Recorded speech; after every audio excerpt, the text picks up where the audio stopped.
Hey! Hi everyone. Welcome to the voice trading Telugu channel. So, మనం YouTube వీడియోలో up to మే 12థ్, మే 13థ్ వరకైతే చూసాము. So, after that ఏమైందో చూద్దాం.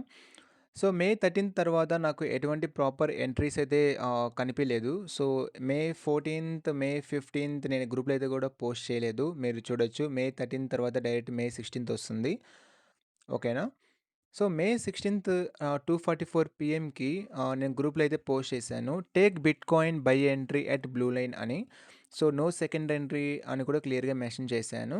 సో, ఎవరైతే కొత్త వాళ్ళు చూస్తున్నారో ఈ లైన్స్ ఏంటి అంటే మనం గ్రూప్‌లో డైరెక్ట్‌గా ఇలా పోస్ట్ చేస్తాము. సో, ఇక్కడ బై తీసుకోండి, ఇక్కడ సెల్ తీసుకోండి, ఇక్కడ టార్గెట్ పెట్టుకోండి అనేది మాన్యుయల్‌గా టైప్ అయితే చేయము.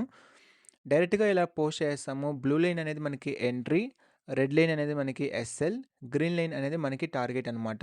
ఓకేనా? సో, ఆ తర్వాత ఏమైంది 2:44 పీఎంకి బై ఎంట్రీ అయితే తీసుకోమన్నాను. అండ్ 9:47 పీఎంకి నైట్ చూసారు అంటే కరెక్ట్‌గా మనకి బ్లూ లైన్ క్రాస్ చేసిన తర్వాత మళ్ళీ బ్లూ లైన్‌ని సపోర్ట్ తీసుకొని టార్గెట్ అయితే హిట్ అయిపోయింది. సో, ఓవరాల్‌గా మనకి మే 16థ్ 979 పాయింట్స్ అయితే వచ్చాయి. సో, ఇక్కడ మీరు అర్థం చేసుకోవాల్సింది ఏంది అంటే రిస్క్ రివార్డ్ రేషియో అనమాట. లాస్ వచ్చినప్పుడు 300-250 పాయింట్స్ తీసుకుంటున్నాము, ఇస్తున్నాము. టార్గెట్ తీసుకునేటప్పుడు మాత్రము 900-1000 పాయింట్స్ అయితే తీసుకుంటున్నాము. సో, రిస్క్ రివార్డ్ రేషియో గేమ్‌ని అర్థం చేసుకోండి. రిస్క్ రివార్డ్ రేషియో తెలిస్తేనే రిస్క్ మేనేజ్‌మెంట్ తెలిస్తేనే మీరు మార్కెట్‌లో సర్వైవ్ అవ్వగలుగుతారు. లేకుంటే అస్సలు అవ్వలేరు. సో, ఇది నా 5 ఇయర్స్ ఆఫ్ ఎక్స్‌పీరియన్స్ నుంచి నేను నేర్చుకొని మీకు చెప్తున్నాను. సో, ఈ risk reward ratio setups and నా ట్రాన్స్‌పరెన్సీ, నా అనాలిసిస్ అన్నీ మీకు కావాలి అనుకున్నా, లేదు నాతో చాట్ చేయాలి అనుకున్నా టెలిగ్రామ్‌లో జాయిన్ అవ్వండి.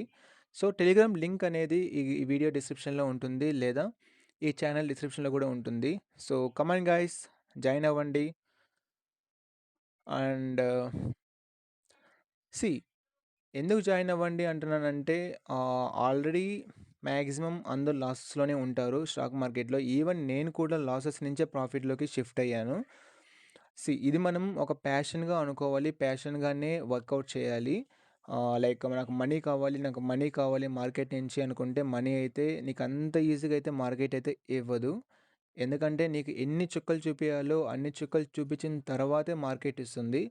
చాలామంది కొన్ని చుక్కలు చూసేసి రిటర్న్ అయిపోతారు. బట్ ఎవరైతే అన్ని చుక్కలు చూసేసి ఎవరైతే గట్టిగా నేను గెలవాలి, నేను ఉండాలి అని అనుకుంటారో వాళ్ళకే మనీ అయితే ఇస్తుంది.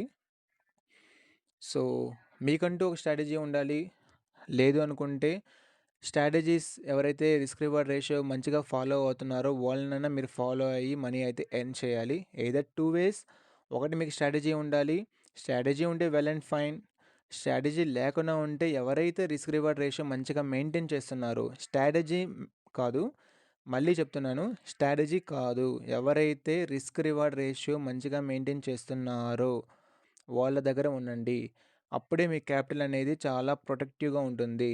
స్ట్రాటజీస్ నా దగ్గర నేను ఒక 3 బుక్స్ ఏమో రాసాను. నా దగ్గర ఒక 100 స్ట్రాటజీస్ ఉన్నాయి. ఓకేనా? సీ స్ట్రాటజీ అనేది మెయిన్ కాదు. నేను మళ్ళీ మళ్ళీ చెప్తున్నాను. రిస్క్ రివార్డ్ రేషియోనే రిస్క్ మేనేజ్‌మెంటే మెయిన్. నువ్వు మార్కెట్‌లో గెలవాలి అనుకుంటే risk management, risk reward ratio ఉండాల్సిందే. లేదు అంటే నువ్వు గెలవలేవు. యాహ్! గైస్ మీకు ఇవన్నీ అర్థం కావాలి అనుకుంటే ఓన్లీ వే టెలిగ్రామ్‌లో జాయిన్ అవ్వండి. లింక్ అనేది డిస్క్రిప్షన్‌లో ఉంటుంది. యాహ్! Thank you guys.